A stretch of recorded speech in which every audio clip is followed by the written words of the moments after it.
Hello dear student, welcome to science classes.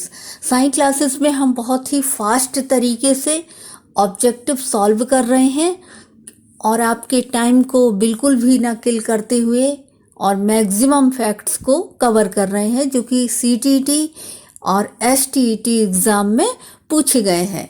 तो start करते हैं। प्रधानाध्यापक या वरिष्ठ शिक्षक के लिए विद्यालय में कौन सी नेतृत्व शैली बेहतर है? प्रजातांत्रिक नेतृत्व। मानसिक स्वास्थ्य के नियमों को खोजना और बनाए रखना अध्ययन का केंद्र बिंदु है, ड्रेवर ने कहा। चेस तथा कार्ड को निम्न में से किस में वर्गीकृत किया जा सकता है? बौद्धिक खेल में। मनोवैज्ञानिक के अनुसार बुद्धि सीखने की क्षमता है और अमूर्त चिंतन की योग्यता है। थॉर्नडाइक के व्यक्तित्व के वर्गीकरण का आधार है चिंतन और कल्पना। विकास के किस काल को अत्यधिक दबाव और तनाव का काल कहा गया है? किशोरावस्था को। कर्ट लेविन के अनुसार समूह में जो परिवर्तन होते हैं उन्हें गतिशील कहते हैं, गतिशीलता कहते हैं। मानसिक स्वास्थ्य और में घनिष्ठ संबंध है। मानसिक स्वास्थ्य और समायोजन में घनिष्ठ संबंध है। बुद्धि के द्विखंड सिद्धांत का प्रतिपादन किसने किया? गिलफोर्ड ने किया। पूर्व विद्यालय में पहली बार आया बच्चा मुक्त रूप से चिल्लाता है। 2 वर्ष बाद वही बच्चा जब प्रारंभिक विद्यालय में पहली बार आता है तो अपना तनाव चिल्लाकर व्यक्त नहीं करता, अपितु उसके कंधे व गर्दन की पेशियां तन जाती हैं। उसके इस व्यवहारिक परिवर्तन का क्या सैद्धांतिक आधार हो सकता है? विभेद व एकीकरण विकास के लक्षण हैं। निम्नलिखित में कौन सा कथन सत्य है? आनुवांशिक बनावट व्यक्ति की परिवेश की गुणवत्ता के प्रति प्रत्युत्तरात्मकता को प्रभावित करती है। निम्नलिखित में से कौन सा वाइगोटस्की के सामाजिक सांस्कृतिक सिद्धांत पर आधारित है? पारस्परिक शिक्षण। एक शिक्षिका अपनी कक्षा से कहती है कि सभी प्रकार के प्रदत्त कार्यों का निर्माण इस प्रकार किया गया है कि प्रत्येक विद्यार्थी अधिक प्रभावशाली ढंग से सीख सके, अतः सभी विद्यार्थी बिना किसी अन्य की सहायता से अपना कार्य पूर्ण करें। वह कोयल वर्ग के किस नैतिक विकास के चरण की ओर संकेत दे रही है? औपचारिक चरण 4, कानून और व्यवस्था। प्रगतिशील शिक्षा के संदर्भ में निम्नलिखित में से कौन सा कथन जॉन ड्यूवी के अनुसार समुचित है? विद्यार्थियों को स्वयं ही सामाजिक समस्याओं को सुलझाने में सक्षम होना चाहिए। निम्नलिखित में से कौन सा आलोचनात्मक दृष्टिकोण बहुबुद्धि सिद्धांत से संबद्ध नहीं है? प्रतिभाशाली विद्यार्थी प्रायः एक क्षेत्र में ही अपनी विशिष्टता का प्रदर्शन करते हैं, ये नहीं है।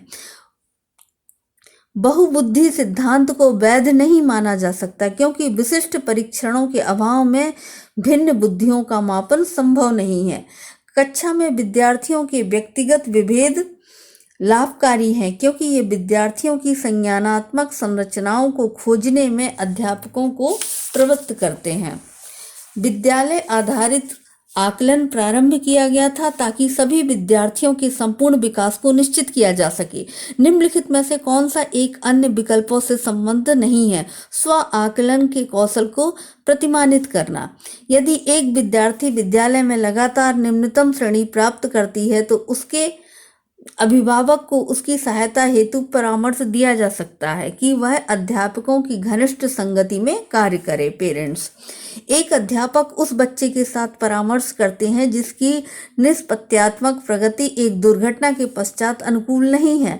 निम्नलिखित में से कौन सी प्रक्रिया विद्यालय में परामर्श के लिए सबसे बेहतर हो सकती है? यह अपने विचारों द्वारा खोज करने हेतु लोगों में आत्मविश्वास का निर्माण करता है। संज्ञानात्मक विकास निम्न में से किसके द्वारा समर्थित होता है? यह किसके द्वारा समर्थित होता है? एक समृद्ध और विविधतापूर्ण वातावरण उपलब्ध कराना।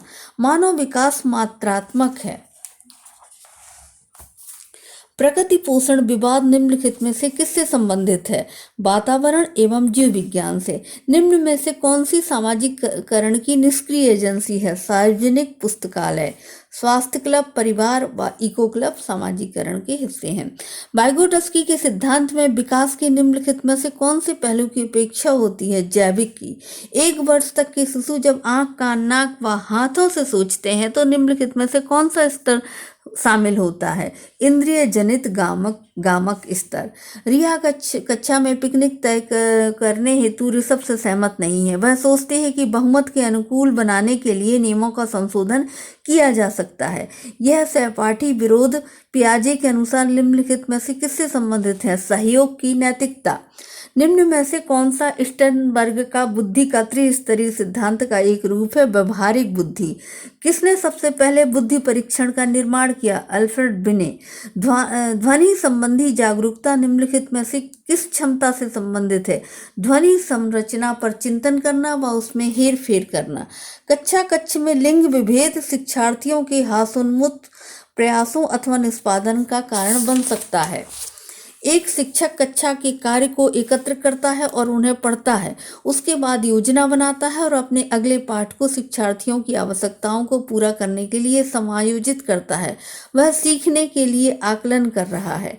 वे शिक्षक जो विद्यालय आधारित आकलन के अंतर्गत कार्य करते हैं, व्यवस्था के लिए स्वामित्व की भावना रखते हैं। ग्रेड अंकों से कैसे अलग है? यह प्रश्न निम्न में से किस प्रकार के प्रश्नों से संबंध रखता है? विश्लेषणात्मक। निम्नलिखित में से कौन सा एक उपयुक्त रचनात्मक आकलन कार्य नहीं है? विद्यार्थियों का योग्यता क्रम निर्धारित करना। एक प्रभावशाली अध्यापिका होने के लिए यह महत्वपूर्ण है कि प्रत्येक बच्चे से संपर्क में रहना। लड़कों एवं लड़कियों के विषय में कुछ कथन नीचे दिए गए हैं। यह आपके अनुसार इनमें से कौन सा सही है? लड़कों को घर के कार्यों में सहायता करनी चाहिए। शिक्षार्थियों के ज्ञान अर्जन में सहायता करने के क्रम में अध्यापकों को किस पर ध्यान केंद्रित करना चाहिए? शिक्षार्थी को सक्रिय सहभागिता के लिए शामिल करना।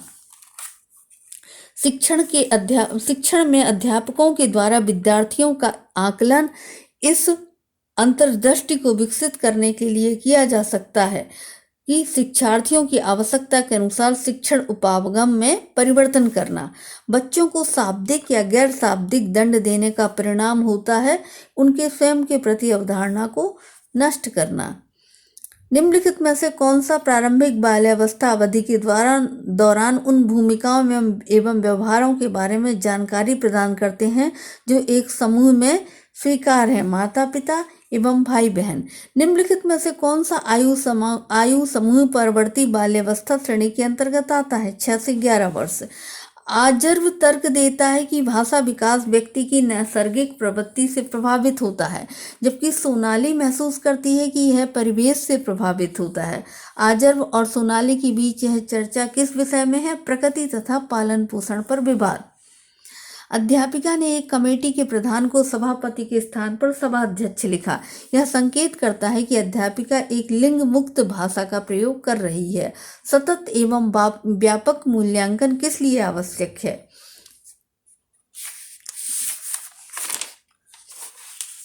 यह समझने के लिए कि अधिगम का किस प्रकार अवलोकन किया जाता है, दर्ज किया जाता है व सुधार किया जा सकता है।